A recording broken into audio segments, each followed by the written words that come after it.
Bismillah.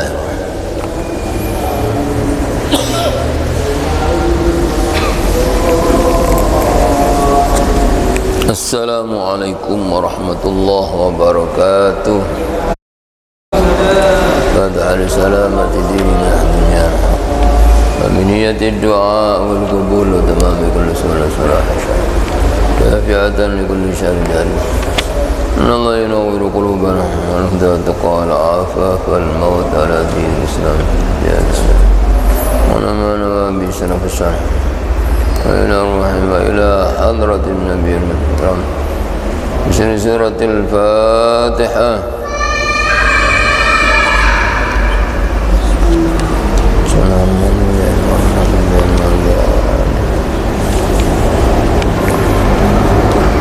Juz 14 Surat Al-Hijr ayat nomor 87. Juz 14 Surat Al-Hijr ayat nomor 87. Walaqad atainaka. A'udzu billahi minasy syaithanir rajim.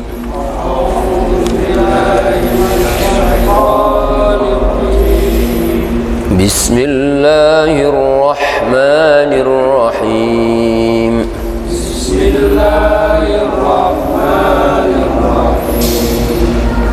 وَلَقَدْ آتَيْنَاكَ سَبْعًا مِنَ الْمَثَانِي وَالْقُرْآنَ الْعَظِيمَ وَلَقَدْ آتَيْنَاكَ سَبْعًا مِنَ الْمَثَانِي وَالْقُرْآنَ الْعَظِيمَ لَا تَمُدَّنَّ عَيْنَيْكَ إِلَى مَا متعنا به أزواجا منهم ولا تحزن عليهم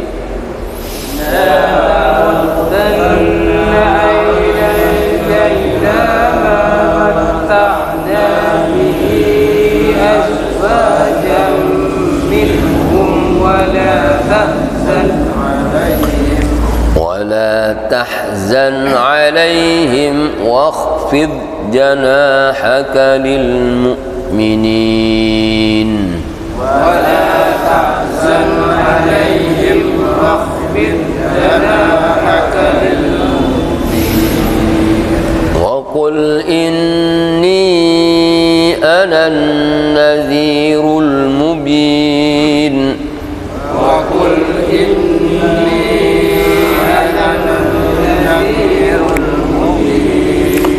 كما أنزلنا على المقتسمين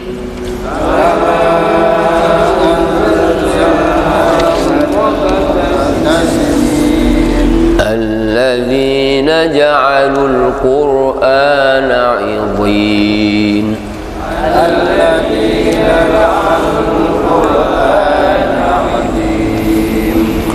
فوربك لنسألنهم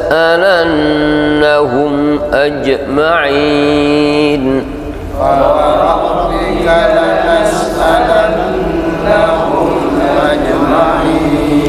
عما كانوا يعملون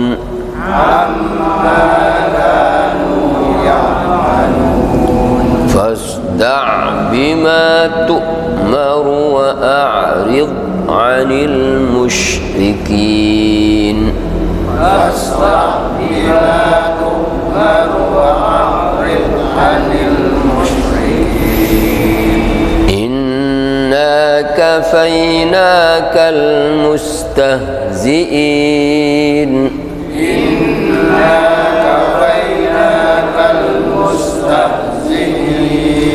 الذين يجعلون مع الله إلها آخر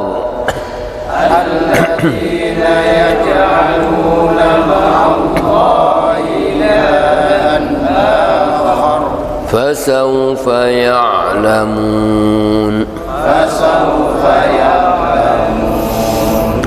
ولقد نعلم أنك يضيق صدرك بما يقولون ولقد نعلم أنك يضيق صدرك بما يقولون فسبح بحمد ربك وكن من الساجدين فسبح بحمد ربك وكن من الساجدين واعبد ربك حتى يأتيك اليقين واعبد ربك حتى يأتيك اليقين صدق الله العظيم. بسم الله الرحمن الرحيم. الحمد لله رب العالمين، والصلاة والسلام على أشرف الأنبياء والمرسلين سيدنا ومولانا محمد وعلى آله وصحبه أجمعين. أما بعد. بسم الله الرحمن الرحيم. Walaqad atainaka, dan sungguh kami telah mendatangkan atau telah memberikan pada engkau sab'am minal mathani, 7 ayat dari yang dibaca berulang-ulang dalam sholat, yang dimaksud surat Fatihah. Surat Fatihah itu namanya banyak ya, di antaranya Ummul Kitab ya, itu di antaranya Al-Fatihah, di antara lagi As-Sab'ul Mathani, 7 ayat yang selalu diulang-ulang setiap sholat, setiap rakaat, dan itu merupakan inti sari daripada seluruh Al-Quran itu diletakkan pada surat Fatihah. Sedang Al-Quran itu sendiri ya sudah mencakup isinya seluruh kitab suci yang lain. Jadi kitab Taurat, kitab Injil, itu isinya oleh Allah diletakkan dalam Al-Quran. Nah, Al-Quran yang 30 juz ya, ayatnya menurut riwayat 6.660, itu sarinya itu diletakkan pada surat Fatihah. Makanya kita selalu disuruh baca Fatihah, dan itu kata Nabi, Al-Fatihatu lima quri'at telah. Fatihah itu untuk niat apa saja ya, orang Islam ya supaya setiap ada apa saja itu baca Fatihah, diniatkan untuk hajat apa saja, itu kata Nabi, hajat Fatihah ya. Banyak orang-orang solehin yang ya, mendapatkan kemudahan-kemudahan yaitu dengan Fatihah, karena itu sabda Nabi, Al-Fatihatu lima quri'at telah. Dan subhanallah, ini diantara kemukjizatan Al-Quran ya, tidak pernah membosankan. Padahal sudah mungkin berapa ya ribu kali atau berapa mungkin jutaan kali ya orang baca Fatihah, sehari saja tidak bisa dihitung setiap rakaat baca tapi tidak pernah sedikit pun kita bosan. Sudah itu. Padahal kalau bukan Quran ya, koran misalnya surat kabar, kemarin saja jangankan sudah diulang 10 kali, masih kemarin itu sudah bosan. Ini koran kapan? Kemarin sudah ya bosan baca itu. Kalau tapi Quran tidak ada orang ya bosan, itu tidak ada. Yasin itu dibaca berapa kali, tidak pernah membosankan. Itu karena itu firman Allah ya. Maka kalau ada orang yang ya kok tidak senang baca Quran, tidak enak, itu berarti ada masalah di hatinya, mungkin imannya ada masalah. Kalau orang mukmin pasti senang dengan membaca Quran ya, setidaknya ya ayat-ayat yang setiap hari kita baca. Dan Fatihah yang ya 7 ayat itu intisarinya diletakkan oleh Allah pada Bismillahirrahmanirrahim. Ya, sedangkan Bismillah itu intisarinya diletakkan pada baknya bi, itu singkatannya bi. Bi itu hanya denganku, dengan Allah. Kana makana wa yakunu ma yakun. Telah terjadi apapun yang telah terjadi sejak dulu dan apapun yang akan terjadi sampai kiamat itu yang menghendaki Allah. Ya, jadi ketika orang itu paham Bismillahirrahmanirrahim, baknya itu apa? Kalau benar-benar bi dengan Allah, itu melihat apapun ya, itu ingat ini yang menciptakan Allah, yang membentuk Allah, indah, yang membuat indah Allah ya. Bahkan misalnya jelek tetap kita tidak berani ngejek, sebab yang membentuk ini Allah. Mungkin sesuatu yang kelihatan jelek mungkin itu lebih mulia di sisi Allah, tetap kita tidak berani ngejek apapun, sebab yang menciptakan Allah. Kalau ngejek sesuatu atau apapun sama dengan ngejek Allah, seolah-olah Allah salah menciptakan itu. Itu kalau orang paham Bismillah itu ya, melihat siapa itu ingat Allah, yang karena tidak mungkin ada kecuali yang mengadakan Allah ya. Ya, termasuk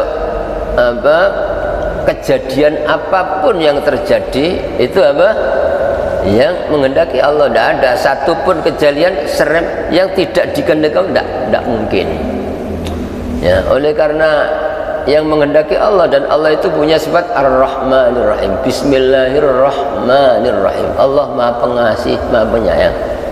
Yang menghendaki Allah Maha Pengasih, pahamnya. Maka ketika orang itu paham Bismillahirrahmanirrahim ya, ya pasti dia ya ridho dan sabar, sebab kejadian ini yang menghendaki Allah. Allah tidak mungkin salah, Allah Maha Rahmanir-Rahim ya. Itu benar-benar sopan kalau orang itu paham Bismillahirrahmanirrahim. Ada kejadian apapun tetap ingat yang mengenai Allah, pasti Allah sayang, Allah tidak salah, pasti ada hikmah. Terus termasuk makna Bismillahirrahmanirrahim, kita bisa apapun ya, kita mulai ada yang mengadakan Allah. Kita jadi orang Islam yang mengasih hidayah Allah. Kita sehat yang ngasih sehat Allah. Kita bisa ibadah yang membisakan kita Allah. Kita bisa ngaji, bisa datang yang mendatangkan Allah. Maka kalau orang itu paham Bismillahirrahmanirrahim, pasti selalu beradab, tidak pernah sombong, tidak pernah membanggakan diri, tidak pernah meremehkan orang, tidak pernah ngejek apapun yang dijangan, dan tidak pernah mengeluh ya, jengkel, marah terhadap kejadian apapun, sebab ingat Bismillah, hanya dengan Allah. Itu makanya ini mencakup ya. Jadi Bismillah sudah mencakup isinya Fatihah mencakup isinya seluruh Al-Quran. Kalau orang benar-benar memahami dan mengamalkan Fatihah, seolah-olah dia sudah memahami seluruh Al-Quran dan sudah mengamalkan. Itu makanya Al-Quran itu kata Allah obat gitu loh. Banyak ayat-ayat yang menjelaskan bahwa Al-Quran itu obat. Di antaranya wa nunazzilu minal Qur'an ma huwa syifaa'u wa rahmatul lil mu'minin, dan telah kami menurunkan ya dari Al-Quran apa yang menjadi obat ya. Baik itu obat penyakit jasmani, lebih-lebih penyakit rohani ya. Kalau orang itu ya, rohaninya sehat, pasti akan membawa jasmaninya sehat ya. Itu makanya disebut di sab'am minal mathani, nama lain dari Quran. Sungguh kami telah memberi engkau Muhammad, termasuk kita umatnya ini, diberi oleh Allah surat Fatihah, sab'am minal mathani wal Qur'an al-azim, dan Al-Quran yang agung. Jadi Fatihah disebut secara khusus, terus Al-Quran yang agung. Maka orang mukmin harus merasa cukup dengan dituruni Al-Quran itu juga segala-galanya ya. Makanya dalam hadis Nabi laisa minna man lam yataghanna bil Qur'an, itu ada maknanya dalam tidak termasuk golongan kami orang yang tidak merasa cukup dengan kurang wis dituruni Quran sik kurang, sik sambat sik ngersul padahal Quran itu segala-galanya. Hanya saja manusia ini kadang-kadang yang kurang menghargai Quran. Allah menurunkan Quran tidak pernah baca, tidak pernah memahami, tidak pernah itu tidak menghargai. Padahal Al-Quran itu anugerah terbesar. Dalam hadis Nabi disebutkan inna hadzal Quran maktubatullah, sesungguhnya Quran ini hidangan dari Allah, lengkap prasmanan, ibarat lengkap apapun sudah ada ini. Maka faqbalu mim maktubati masatat, ambil itu hidangan Allah, disuguhi Quran itu. Orang sudah disuguhi Quran masih merasa kurang, ya keterlaluan. Ini hidangan yang paling istimewa Al-Quran itu. Jadi ibarat makanan itu lengkap prasmanan. Ya, orang kok disuguhi Quran yang lengkap kok tidak mau ngambil sama sekali. Kadang-kadang baca tidak pernah. Ini apa isinya Quran tidak tahu, pelajari tidak tahu. Ini berarti apa? Disuguhi hidangan tidak diutik. Orang itu berarti tidak menghargai hidangan Allah, tidak mengagungkan Allah. Itu makna sab'am minal masani wal Qur'an azim. Terus ayat berikutnya la tamuddanna ainaika, jangan sekali-kali kamu tujukan terus-menerus pandangan engkau, pandangan kedua mata engkau ila ma matta'na bihi, kepada apa yang kami telah berikan kesenangan bihi dengannya azwajan, pasangan maksudnya golongan, yaitu orang-orang kafir minhum, di antara mereka. Jadi ayat ini walaupun ditujukan kepada Nabi, tapi untuk kita umatnya. Kita ini kalau lihat orang kafir, orang zalim kok kaya, hidup dalam, jangan jangan kepingin, jangan kagum, tidak ada apa-apanya itu ya. Jadi walaupun orang kafir itu hidup dalam bergelimang kenikmatan dunia, mati hilang sudah tidak ada nikmatnya sama sekali hilang ya. Ya, bahkan ada hadis kalau ada orang kafir hidupnya selalu bersenang nikmat terus selama hidupnya, terus tapi sampai mati kafir, itu ketika dimasukkan neraka sekali ditanya oleh Allah, kamu pernah senang di dunia? Tidak pernah, hilang sama sekali. Jangankan hanya 60 tahun 70 tahun senang-senang tok, 1000 tahun itu senang-senang tok, mati tidak iman, dimasukkan neraka seperti tidak pernah senang, satu detik pun tidak pernah. Saking dahsyatnya siksaan Allah. Sampai kapan? Selama-lamanya. Enaknya sesaat di dunia, tapi siksaannya itu selama-lamanya. Berbagai macam azabnya. Di antaranya disebutkan dalam Al-Quran, innal ladzina kafaru bi ayatina sawfa nuslihim nara kullama nadijat juluduhum baddalnahum juludan ghayraha liyadzuqul azab. Sesungguhnya orang-orang yang mengkufuri ayat-ayat kami, tidak percaya, artinya buktinya tidak pernah baca, tidak pernah pelajari apa itu Quran, tidak pernah. Itu ya hukumnya seperti tidak percaya. Kalau orang iman pasti senang membaca Quran, senang pelajari Quran, karena ini firman Allah, nasihat Allah. Apa kata Allah? Orang yang mengkufuri ayat-ayat Allah akan kami masukkan mereka ke dalam neraka.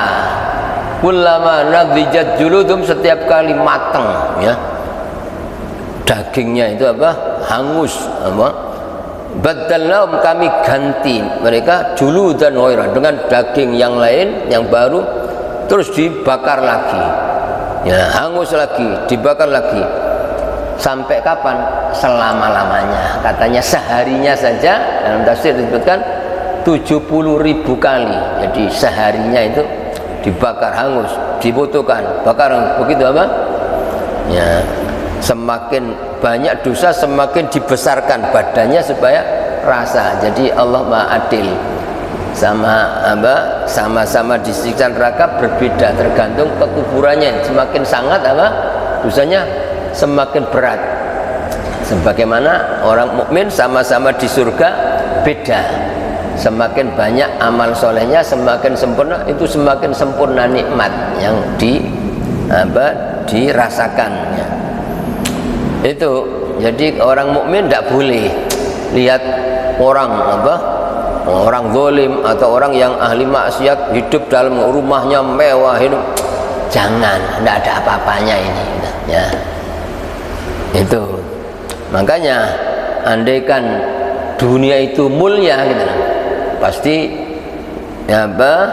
orang-orang soleh itu dikasih kaya semua. Nabi kan paling dicintai Allah, pasti jadi orang terkaya, tapi tidak. Nabi keberadaannya sangat-sangat sederhana.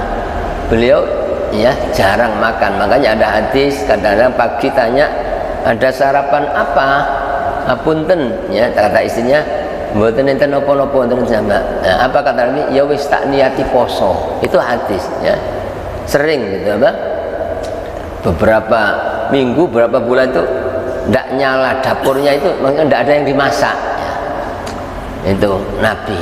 Suatu saat pas didatangi oleh Sayyidina Umar ke rumah Nabi, Sayyidina sedang tidur di atas tikar kasar ya, bantalan kayu. Sayyidina Umar nangis meneteskan. Ketika Nabi terbangun, tanya, "Ma yubkika ya Umar? Apa yang membuat engkau nangis melihat saya, Umar?" Apa kata, "Ya wahai Rasulullah, saya melihat kehidupan para raja, penguasa hidup dalam kemewahan, hidup di sana, makan nikmat. Ya, saya melihat Anda kekasih Allah, orang yang paling mulia di Allah, tapi seperti ini tidak." Nah, apa kata Nabi? Haula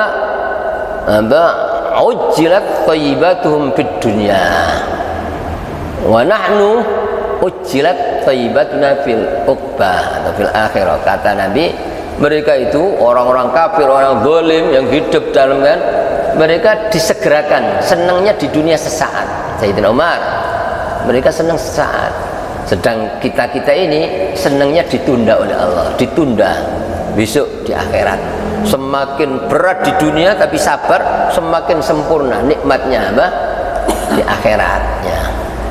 Ini jadi kalau Nabi orang yang paling syukur sudah, cuma ditujukan engkau, jangan kau arahkan pandanganmu pada kenikmatan yang kami berikan pada orang-orang kafir, jangan ya, itu maksudnya kita. Makanya dalam hadis Nabi bersabda, unzuru ila man huwa asfala minkum, lihatlah kepada orang yang lebih rendah ya, lebih melarat gitu loh. Kalau kalian ingin mulia, ingin bahagia hidup, ingin jadi orang yang selalu syukur, lihat pada orang yang lebih rendah, yang lebih melarat. Wala tanzuru ila man huwa fauqakum, jangan kalian melihat pada orang yang lebih mapan ekonominya, nanti kalian ngersulotok ya, tidak syukur gitu loh. Walaupun jadi orang sudah kaya, melihat yang lebih kaya masih merasa kurang ya. Itu. Tapi kalau orang mau melihat yang lebih rendah ya, pasti syukur, alhamdulillah ya. Itu pesan Nabi begitu. Dan kalau orang mau pasti ada semelarat, masih ada yang lebih melarat ya dari itu. Itu pesan Nabi. Kalau orang kepingin hidup bahagia, jangan melihat ke atas, tapi melihat ke bawah dalam urusan dunia gitu Pak. Tapi kalau dalam urusan ibadah, jangan lihat ke bawah, lihat yang lebih atas ya. Masalah ibadah, alhamdulillah aku senajan seminggu pisan sholat, tapi sholat timbang koncoku gak tahu sholat berarti. Wah ini ya tidak akan baik itu. Jadi orang itu harus dalam masalah agama lihat yang lebih tinggi, dan sesempurna mesti ada yang lebih sempurna ya. Nah, itu mesti kurang itu. Maka dalam hadis Nabi bersabda ada 4 tanda bahagia ya, yaitu dalam urusan selalu melupakan kebaikan-kebaikan yang lalu. Itu tanda orang bahagia. walaupun sudah banyak amal seperti belum punya amal soleh. Terus selalu ingat dosa-dosa, walaupun sudah mungkin 20 tahun yang lalu pernah dosa, itu seperti ingat, sehingga selalu istighfar, ya, sehingga tidak meremehkan dosa. Terus dalam urusan dunia berusaha melihat kepada yang lebih rendah, dalam urusan agama melihat yang lebih tinggi, itu tanda bahagia. Tapi kalau kebalikannya tanda celaka, ya tidak pernah ingat dosanya, padahal dosa banyak, ya tidak pernah ingat-ingat. Terus selalu yang diingat kebaikan-kebaikannya, itu tanda celaka. Dalam urusan dunia lihat yang lebih atas, sehingga tidak pernah syukur. Dalam urusan ibadah melihat yang lebih bawah, sehingga ya tidak ada peningkatan. Dia sudah merasa baik padahal masih sangat kurang.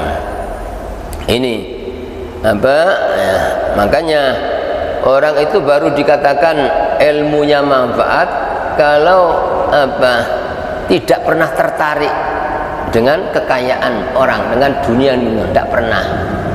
Ya, walaupun ilmunya banyak, tapi kalau ya, lihat orang kaya kepingin, waduh kapan saya, ya itu sama sekali dianggap tidak punya ilmu. Ya, itu diceritakan oleh Allah dalam Quran ketika Qarun keluar, wa kharaja ala qaumi fi zinatihi. Qarun ya keluar dengan memamerkan kekayaannya, ya. Wa qala alladziina yuriduna al-hayata dunya.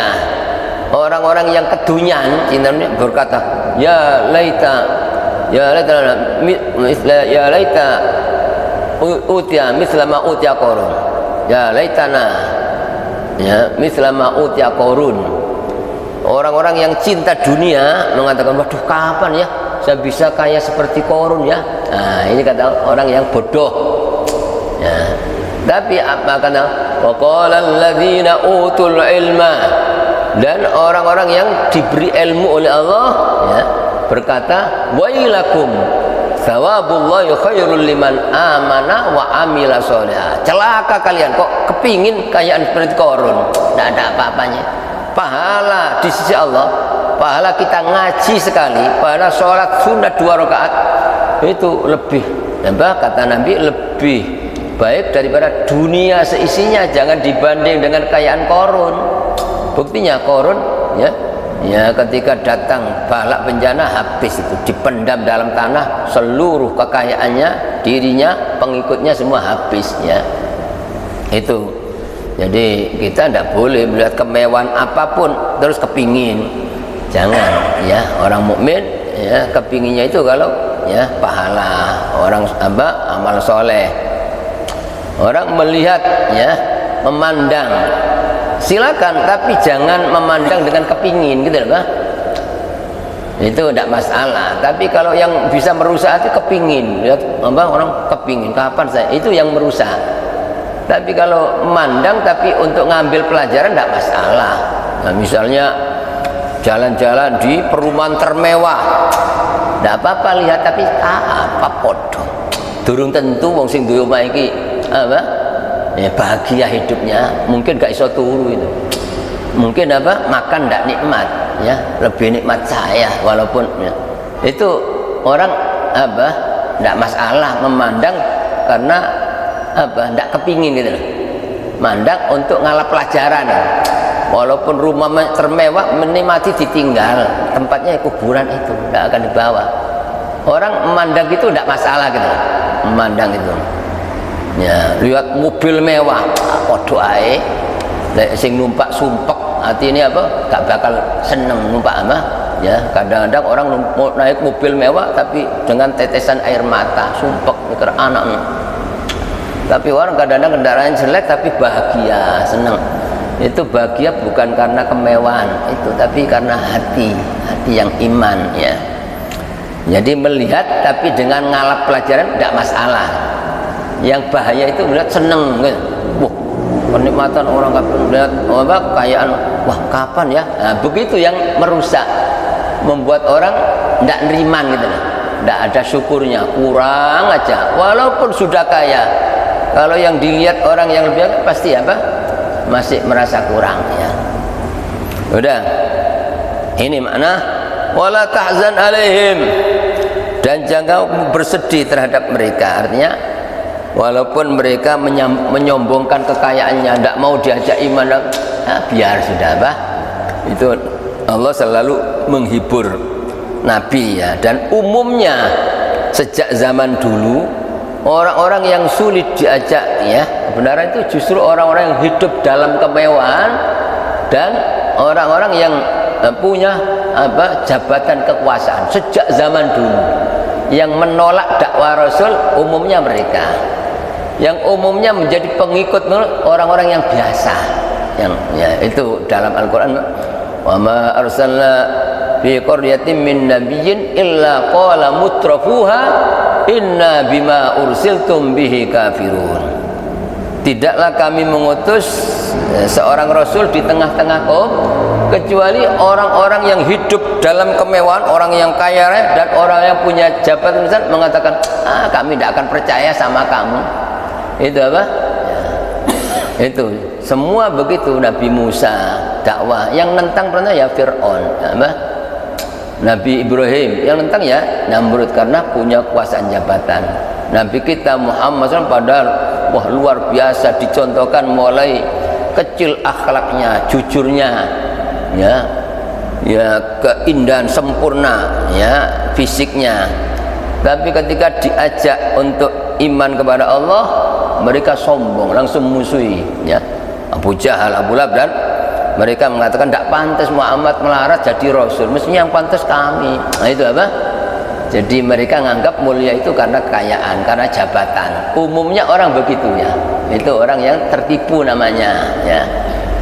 Itu kita jangan lihat orang itu karena itu tidak ada apa-apanya itu ya, kemewahan dunia, jabatan, kemudian kalau tidak dibarengi dengan takwa ya. Umumnya orang tertipu dengan kemewahan dunia, dengan jabatan ya.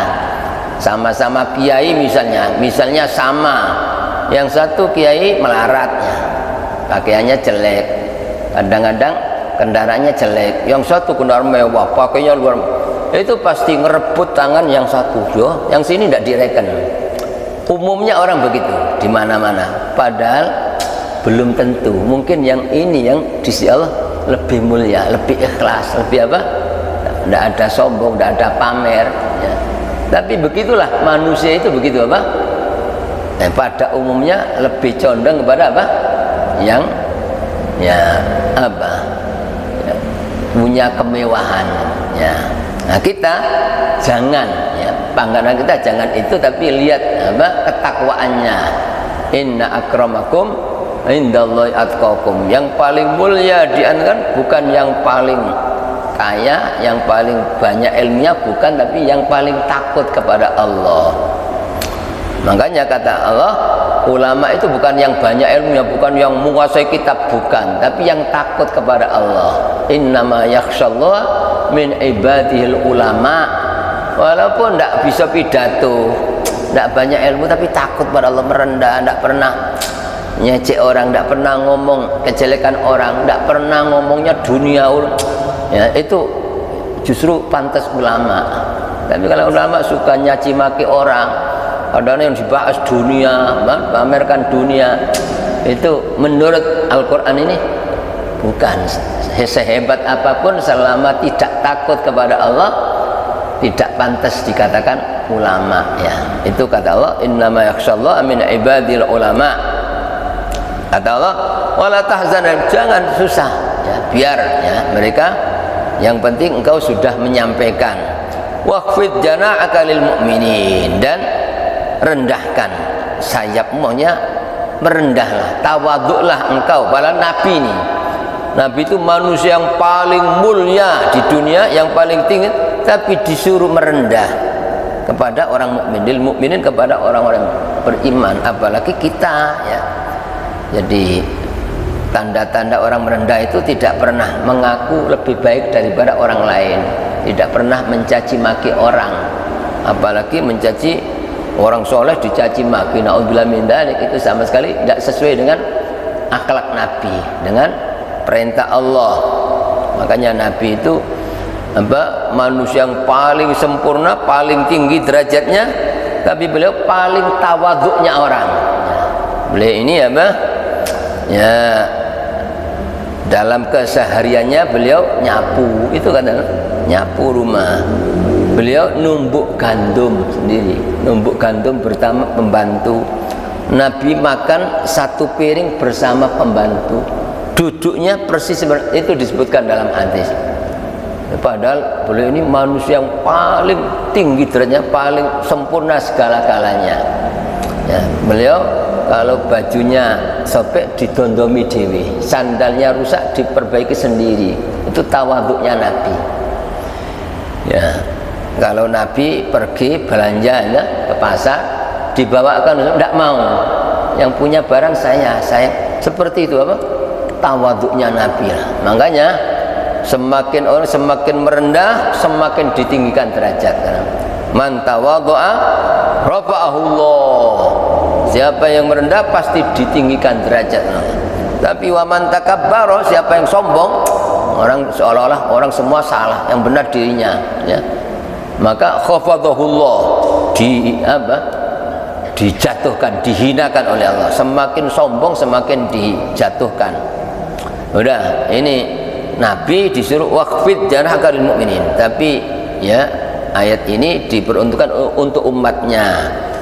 Jangan sampai orang kepincut dengan kekayaan orang-orang zalim atau kafir, kemewahan mereka jangan. Terus yang kedua, ya kalau mungkin kamu diolok, dicaci maki orang-orang yang ya tidak iman, tidak usah susah, tidak usah. Terus yang ketiga, terhadap orang mukmin harus merendah. Jangan ada sedikit pun kesombongan terhadap orang mukmin. Terus kata Allah, waqul, dan katakan Muhammad, ini sesungguhnya aku sendiri an-nadhirul mubin, adalah pemberi peringatan ya yang nyata. Tugas Nabi itu nadhir ya. Di samping Bashir ngasih kabar gembira kepada orang mukmin yang taat untuk mendapatkan surga. Tapi di sisi lain Nabi memberi peringatan orang kafir, orang yang tak taat dengan neraka. Kama anzalna, sebagaimana kami telah menurunkan ya siksa alal muqtasimin, kepada atau terhadap orang-orang yang memilah-milah kitab Allah, yaitu orang-orang Yahudi dan orang-orang Nasrani. Orang-orang Yahudi dan Nasrani itu kata Allah, yu'minuna bi ba'dil kitab wa yakfuruna bi ba'd, mengimani sebagian kitab dan mengkufuri yang lain. Jadi sing cocok-cocok diimani, tapi sing gak cocok dikufuri. Maka mereka dicap kafir gitu. Ya, walaupun jangankan mereka ya, seperti orang-orang Nasrani ya, ulama-ulama Nasrani itu kitab Injil dirubah. Jadi, sampai kata ulama, karena ya kitab-kitab suci itu sama ya intinya ya. Itu sampai yang asli hanya 18% ya, yang 80 lebih itu sudah dirubah ya. Itu ya, mana-mana yang cocok diambil ya. Tapi kalau yang tidak ya, begitu orang-orang Yahudi ya, ya. Nah termasuk kita gitu loh ya. Jangan sampai nerima Quran itu hanya sepotong bagian. Nah, ini tidak cocok, tidak terima, jangan ya. Jadi satu hukum dalam Quran aja tidak disetujui, tidak diterima, itu sudah dikatakan kafir ya. Jadi harus diterima hukum Allah dalam Quran, aturan Allah itu aturan yang paling baik, yang paling bijaksana, diterima dengan senang hati, yakin benarnya. Adapun kita belum bisa mengamalkan, kita ngaku salah. Jangan nyalakan Qurannya, jangan nyalakan hukum Allah.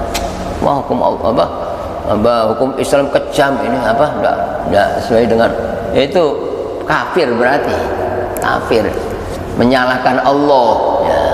Jadi kalau kita misalnya kita belum bisa ngamalkan hukum-hukum yang Quran, ya kita ngakui kita yang dosa, ya Allah ampuni saya belum bisa ngamalkan syariat Islam, ya Allah. Itu masih sopan, itu masih sopan, dihargai oleh Allah karena menghargai hukum Allah. Tapi kalau orang apa saya ini gak oleh, ini haram ya, begitu itu sama dengan ngejek Allah, seolah-olah Allah itu salah tok ya. Nah orang-orang Yahudi dan orang Nasrani itu diambil ya. Mana yang cocok diambil, tapi yang cocok ya semua sifat-sifat Nabi Muhammad di dalam kitab Taurat itu dibuang. Karena ini kalau saya sampaikan semua orang ikut Nabi Muhammad, kami tidak punya pengikut. Itu apa? Jadi mereka hanya karena khawatir kehilangan dunia yang mengikut apa? Ya sampai kitab sucinya dirubah ya. Terus apa? Begitu orang-orang Nasrani ya. Ya sama ya. Kalau hukum-hukum yang cocok diambil, tapi ini hukum rojem, hukuman zina, mereka tidak disebutkan apa? Ya, di dalam kitab Taurat tidak ada hukum, padahal ada. Karena apa? Tokoh-tokoh mereka ahli zina, ya suka zina, ya begitu apa? Dirubah gara-gara mereka ahli itu, ya begitu apa? Ya maka ya kadang-kadang ada orang apa yang mengaku apa Islam juga gitu. Kadang-kadang kalau kepentingan ya apa kepingin dapat keuntungannya ya apa ya tidak mau ambil, jadi justru apa ya ambil ayat Quran sepotong-sepotong ya karena kalau tidak disampaikan ini dia tidak dapat apa keuntungan dunia ya, sama gitu Pak, sama dengan orang-orang Yahudi dan orang-orang yang diancam oleh Allah dengan azab ini. Terus alladzina ja'alul qur'ana idzin, yaitu orang-orang ya yang menjadikan Al-Qur'an terbagi-bagi, percaya pada sebagian dan kufur kepada sebagian yang lain, sama ya. Jadi walaupun orang itu mengaku muslim, tapi kalau tidak mempercayai seluruh Al-Qur'an dikatakan kafir ya. Sebagaimana orang ya tidak mengimani seluruh rasul, satu rasul tidak diimani dikatakan kafir. Karena tidak iman kepada satu rasul sama dengan tidak iman kepada rasul yang lain. Karena ajaran rasul sama, semua membawa ajaran yang sama. Kalau tidak percaya sama satu rasul, ya berarti tidak iman kepada rasul yang lain. Seperti orang Yahudi, walaupun mereka ngaku iman kepada Nabi Musa, iman kepada kitab Taurat, tapi tidak iman kepada Nabi Isa, tidak iman kepada Nabi Muhammad, mereka kufur. Tidak iman kepada Quran, ya kufur ya. Begitu orang Nasrani, iman kepada Nabi Isa katanya, tapi tidak iman kepada Nabi Muhammad, ya mereka dikatakan kufur dan bohong. Kalau orang itu ngaku kepada satu Nabi tapi tidak iman kepada Nabi yang itu, pembohong. Sebab ya semua ajaran Nabi semua membenarkan Rasul yang lain ya. Dan walaupun Nabi kita Muhammad SAW diutus sebagai Nabi akhir zaman, tapi seluruh Nabi Rasul sebelumnya sudah dimintai perjanjian oleh Allah untuk mengimani Nabi, untuk mencintai Nabi kita Muhammad SAW, dan kitab suci mereka sudah dicantumkan secara lengkap sifat-sifat kesempurnaan Nabi ya. Maka diancam oleh Allah siapapun yang tidak mengimani kitab suci secara termasuk kitab Quran ya. Banyak orang zaman akhir kadang-kadang keberatan dengan syariat Islam yang itu ditetapkan dalam Al-Quran itu, maka bahaya. Jadi kalau orang itu masih belum mampu mengamalkan syariat Islam secaranya, jangan nyalakan syariat Islamnya, jangan ya, salahkan dirinya. Tobat kepada Allah itu sopan ya. Nah, bahwa rabbika, maka demi Tuhan penciptamu, yaitu demi Allah, lanas'alannahum, sungguh kami akan menanyakan kepada mereka, akan ditanya oleh Allah semua manusia ajmain, semuanya ditanya apa? Amma kanu ya'malun, tentang apa yang mereka telah mereka lakukan. Apapun yang dilakukan pasti ditanya oleh Allah. Apapun yang dilakukan pasti ditanya, selain ada catatan, ada saksi malaikat, termasuk anggota badannya sendiri itu jadi saksi ya. Al-yauma nakhtimu ala afwahihim wa tukallimuna aydihim wa tashhadu arjuluhum bima kanu yaksibun. Pada hari kiamat dikunci lesan yang biasa bohong, mau bohong tidak bisa ngomong. Wa tukallimuna aydihim, dan tangannya ngomong ya, ngomong sejujurnya, saya pernah melakukan ini, melakukan itu, apa ngomong. Wa tashhadu arjuluhum, disaksikan oleh kakinya, ya betul ya Allah, betul ya Allah, begitu apa? Jadi semuanya akan diungkap oleh Allah, termasuk ditanya tentang apapun yang dilakukan oleh manusia. Ya, dalam hadis Nabi, setiap orang pasti ditanya satu, ya, mesti ditanya 5 kata Nabi. Yang pertama tentang umur, kamu dikasih umur dipakai apa umurnya? Ya, itu pasti ditanya. Maka kita harus takut, ya, kalau ya dikasih umur dibuat sia-sia melakukan hal yang tidak baik, apalagi yang maksiat. Terus yang kedua tentang masa muda, itu apa? Ditanyakan, kamu dulu pernah saya kasih masa muda dibuat apa? Yang ketiga, kamu dulu tak kasih ilmu, tahu ini halal, ini haram, apa? Ini baik, ini apa? Ya, membahayakan. Kau pakai apa ilmumu, apa? Pasti ditanyakan, ya. Terus yang keempat, tanya tentang dunia, ya. 2 pertanyaan. Kalau pertanyaan yang lain 1, tapi tentang masalah urusan dunia ditanya 2. Kamu dulu mencari dunia dengan cara apa? Ya, kalau tidak benar dihukum oleh Allah, ya, pasti tidak selamat. Terus sudah mencarinya benar, cara halal, ditanya, kamu pakai untuk apa setelah kamu dapat? Ya, kalau digunakan untuk hal-hal yang tidak baik, maka dituntut oleh Allah. Ini makna demi Tuhan engkau pasti benar-benar, ya, kami Allah akan menanya, ya, mereka itu manusia semuanya, tidak ada yang terkecuali, pasti ditanya dan akan dihisab, ya, oleh Allah semuanya, ya. Dan yang pertama kali dihisab sholat, karena itu apa, tanda kebenaran iman Islam sholat, ya, dan yang menjadi ukuran baik tidaknya orang ditentukan sholat.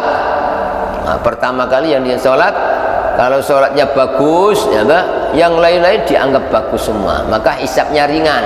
Sholatnya bagus, yang lain tidak usah dilihat, ya, apa orang ini kepada orang tuanya baik apa enggak, kepada pasangan hidupnya baik apa enggak, ketika bisnis baik apa enggak, kepada tetangga baik. Kalau sholatnya sudah bagus, pasti baik semua.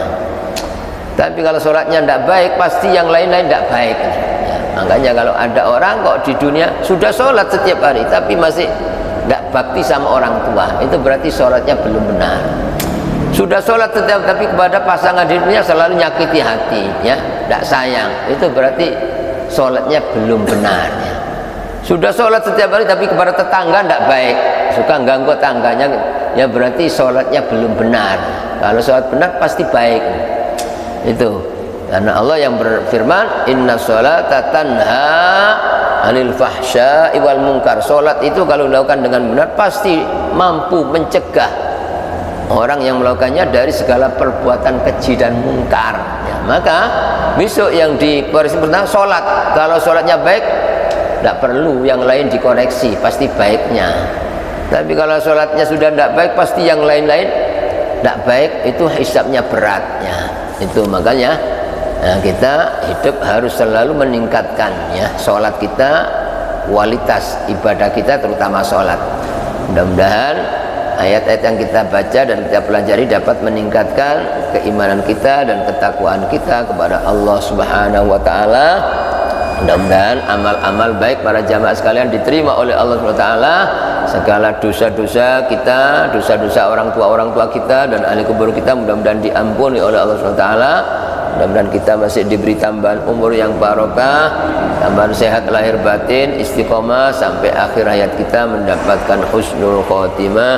Amin ya rabbal alamin. Bismillahirrahmanirrahim. Alhamdulillahirabbil alamin. Allahumma shalli wa sallim wa barik ala sayyidina maulana Muhammadin nabiyil ummi wa ala alihi wa sahbihi ajma'in. Rabbana zalamna anfusana in lam taghfir lana wa tarhamna lanakunanna minal khasirin. Rabbana anfa'na bima 'allamtana, rabbi 'allimna alladhi yanfa'una, rabbi zidna 'ilman nafi'an.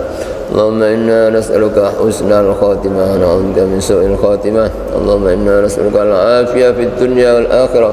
Wa sallallahu ala sayyidina Muhammadin wa ala alihi wa sahbihi. Walhamdulillahi rabbil alamin. Amin. Al-Fatihah.